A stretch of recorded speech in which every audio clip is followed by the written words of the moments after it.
all. So today we are going to discuss about the topic farm ponds. So in last session we discussed about the floodwater harvesting. So in today's session we are going to discuss about the farm ponds, which is coming under the water conservation measures. So in that we already know farm ponds. So farm ponds, what is meant by farm ponds? Farm pond is, so it is a water harvesting structure. So it is constructed for the purpose of livestock feeding or to store the surface runoff or to use it for the livestock storage. Okay. So in that, so it is a farm pond or small tank or reservoir like construction which are generally constructed for the purpose of storing the surface runoff. We already know runoff. So what is meant by runoff? Runoff is the, so during precipitation or during rainfall, the running water is called as the runoff waters. So in that we can store the runoff water, means we can use the runoff water or we can use the surface runoff, the stored water for future purpose. 3, 2, 1. So farm ponds, the farm ponds are water harvesting structures. So these farm ponds which are used for the various purposes such as fish production, are used for the irrigation purpose, or you can use it for the groundwater recharge. So there are various uses for the farm ponds. Next we are going to discuss about the types of farm ponds. So there are different types of farm ponds. First one is the embankment type farm pond, and next one is the excavator type or dugout type farm ponds. Next, based on the available of water sources, the farm ponds are further classified into spring or creek fed. Next one is the off stream or storage pond. Okay, so next, first we are going to discuss about the embankment type farm pond. So these embankment type farm ponds are generally constructed on the water course or across the stream. So these farm ponds are naturally we can constructed on the slopey areas. So in that, from gentle slope to moderate slope areas, first we can choose the area, so which is naturally a slopey area. So from gentle slope to moderate slope, we can construct the embankment type farm pond. So in that we can construct the,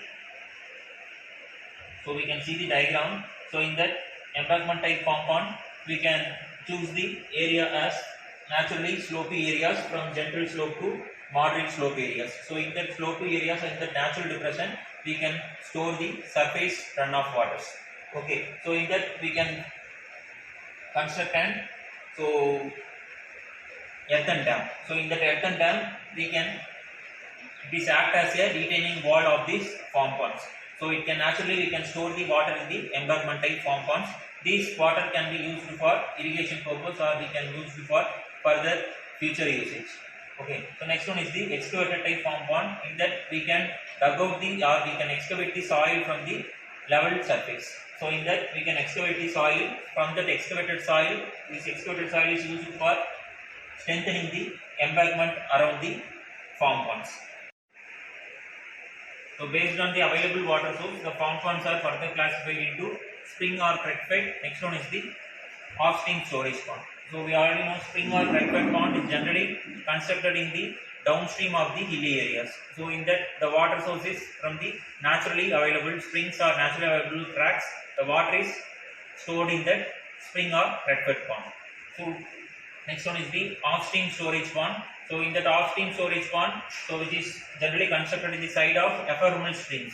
So ephemeral streams is nothing but is during the seasonal period. So that is during the rainfall time, the runoff water or the water runoff is generally increased in the river sides.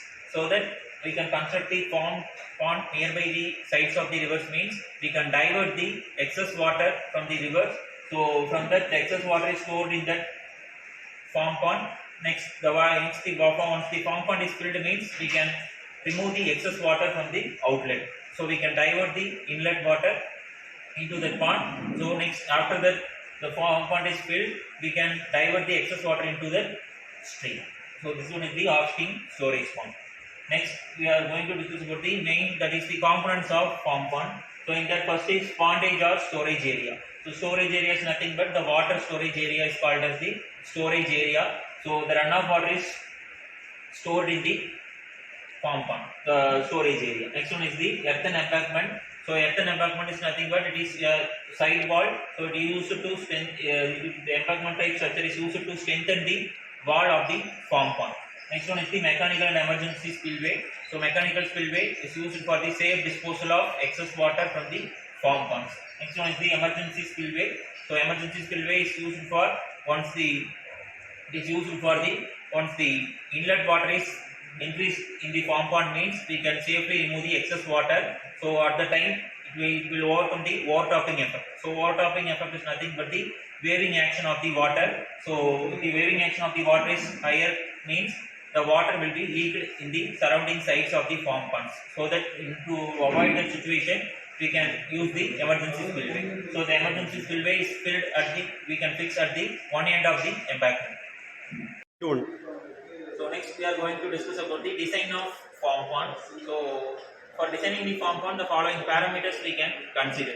So first one is the site selection, next one is the pond capacity, next one is the design of embankment, next one is the design of mechanical spillway, and next one is the design of emergency spillway, next one is the arrangement of seepage control for the storage area of the pond. So in that first one is site selection. While selecting the area of the farm pond, first we should know about the no buried pipelines or any existing pipelines under the area, site selection under the farm pond area. If the buried pipelines are there means it gets damaged while excavating the soil.